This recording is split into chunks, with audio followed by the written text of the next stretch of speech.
Hello friends, welcome you all once again to our YouTube channel. Today we are going to discuss a very important topic. Can vultures help prevent pandemics? यानी कि जो हमारे आसपास महामारियां आती हैं उसको vulture क्या प्रिवेंट कर सकती है, उससे हमें बचा सकती है, यानी इस पे हम बात करते हैं। तो आप लोगों को बता दें कि हमारे आसपास विलेज में पहले और शहरों में भी वल्चर देखने को मिलते थे, जिसे हम गीद कहते हैं या चील कहते हैं। तो आपको ये बताता चलो कि अब बिल्कुल ना के बराबर हमें देखने को मिलता है और इसके गायब होने की वजह से बहुत सारी प्रॉब्लम्स हमें फेस करने सकती है। हमारी जो इकोलॉजिकल सिस्टम है वो डिस्टर्ब हो जाएगा, हमारा जो इन्वायरमेंट है वो बिल्कुल पॉल्यूटेड हो जाएगा। इस पर हम वन बाई वन करके बात करते हैं।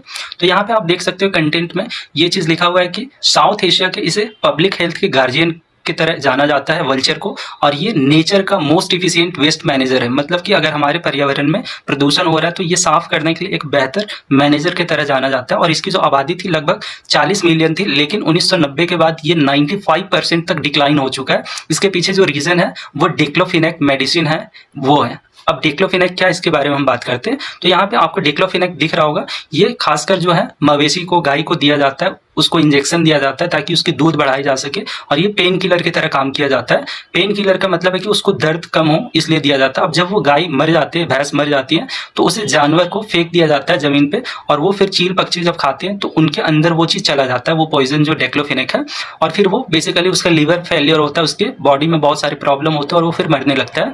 अब बात करें कि ये डिक्लोफिनेक जो है 2006 में ही सरकार कहती कि बैन कर दिया गया, लेकिन मैं बता दूं कि अभी मैं रिसेंटली 2-3 दिन पहले मेरी तबियत खराब थी तो मैं डॉक्टर के पास गया तो वो मुझे डिक्लोफिनेक पैरासीटामोल दवा दिए, तो वो अभी भी धड़ल्ले से चल रहा है।